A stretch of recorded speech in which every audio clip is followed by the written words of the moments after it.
Firstborn is what the others called me. I watched from the darkness as you sat around the gift, as it kept you warm and safe, its flickering and smoking. I was pleased with your progress, and I loved you. I am pleased to see that you have the gift. I am pleased at your gathering and your shared story. I hope I am welcome to tell you our mutual story. I hope I can make myself understood. I was created to teach you fear of your Creator, because you are above all else in creation. I was created to teach you to be afraid. It was my sole purpose. Just this blind terror of the one who made you. Respect for your father, disdain for the shadow, and ignorance of death. My job was simple at first. I was not content, for I felt I could do so much more for you. As you grew, you began to tell stories to each other, and I came and listened, watching you from the darkness as you gathered. When you slept, I reminded you of all the things I was meant to say to you. I gave you those nightmares. Fear of fear itself. That is what my true name means. I am Phobiaphobia, and I was the first of my kind. When I stopped doing what I was meant to do, when I chose to become your companion and to whisper to you, "Do not be afraid," I was cast out from the choir of our Creator. No longer would my voice be the sweetest and most adored by the one who made all.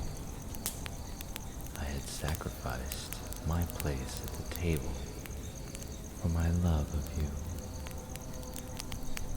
I have come to you around this campfire where you tell your stories. I have sat and listened while you tell each other of ghosts, monsters, demons, and murderers. I have witnessed as you met my younger siblings, arachnophobia, claustrophobia, thanatophobia, nyctophobia, Phobiaphobia, triskaidekaphobia, acrophobia, agoraphobia, xenophobia, and theophobia, and all the others. Many, many others, and new ones almost every day.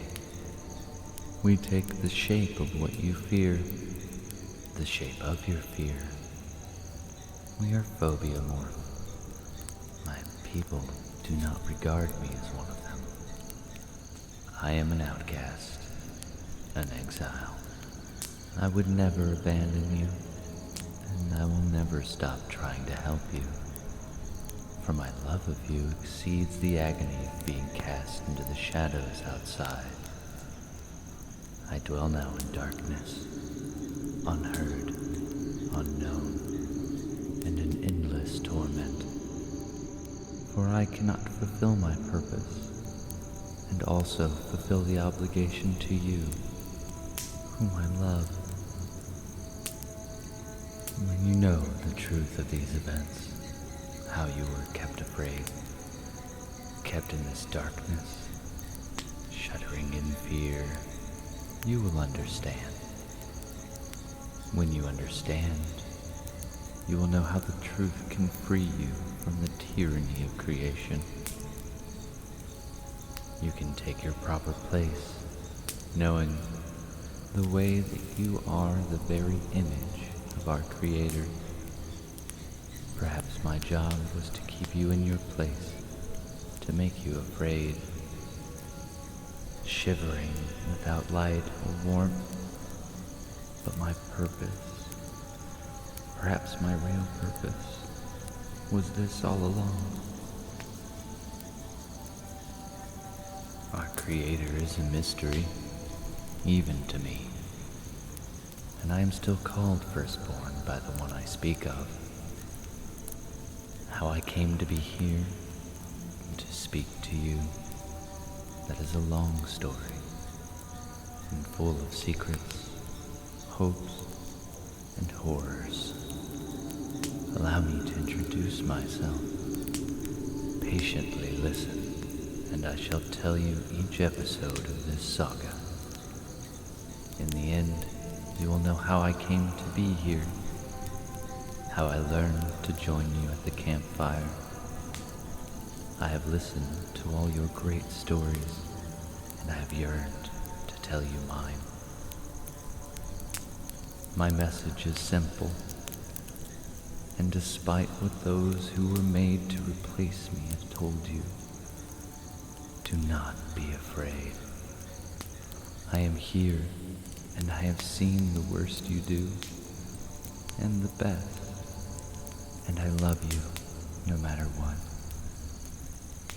With the power to speak to you, this moment when my words finally reach you through the mists of time and horror, I only wish to make you know one important thing. And I know you, to whom I say this. You are loved.